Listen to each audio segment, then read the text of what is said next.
Our lives change when our habits change. That was terrible. Somebody help me out here. Our lives change when our habits change. Lives change when our habits change. Our lives change when our habits change. Our lives change when our habits change. Catholic writer and speaker Matthew Kelly tells us, in an amazing Australian accent, I might add, that our lives change when our habits change. If you desire to know what kind of a life it is that you are living, ask yourself, what are my daily habits? My name is Father Gale Hammerschmidt, and this is a part of our series on the 5 wounds of secularization. I felt it to be appropriate in this video to go ahead and surround myself with some of the best and brightest students the world has ever known. But since I couldn't find those students, I went with these guys. Really? Really, Father Gale? They planned that. Today's wound is materialism. We desire to talk today about the wound of materialism and consumerism. It's interesting that in the year 1987, Belinda Carlisle, one of my favorite singer-songwriters, former lead singer of the Go-Go's, told us, "Ooh, baby, do you know what that's worth? We'll make heaven a place on earth." Now, while I don't exactly buy into her line of thinking, we live in a world that in many ways does.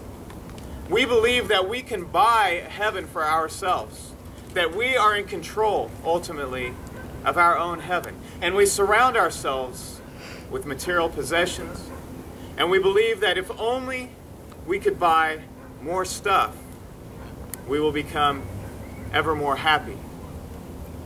So we strive this day to throw that myth aside. Father Gale, have you ever been wounded by materialism? Have I ever been wounded by materialism? Well, thank you for that impromptu question. And in fact, I have. It takes me back to the days that I was in middle school. You know, it'd be nice. I wish I had a picture of myself when I was in middle school. Father Gale, I Yeah. got one. Yeah, well, thank you. You might want to take a look at this.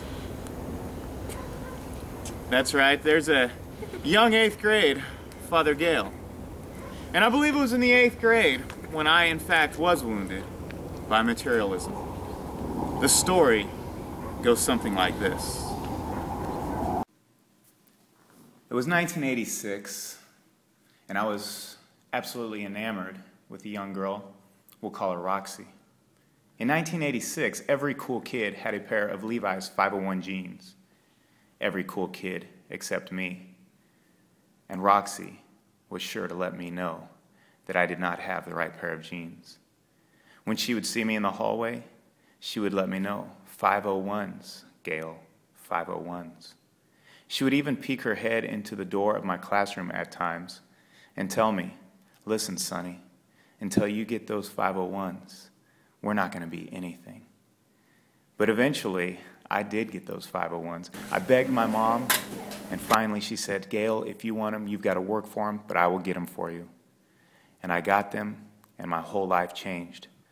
Roxy, she liked me, and I was turning all the girls' heads.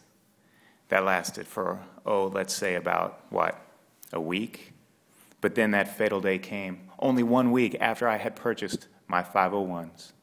Roxy walked into the classroom, and as you can see, it was over. Devastated, dismayed, I could not believe what had happened to my life.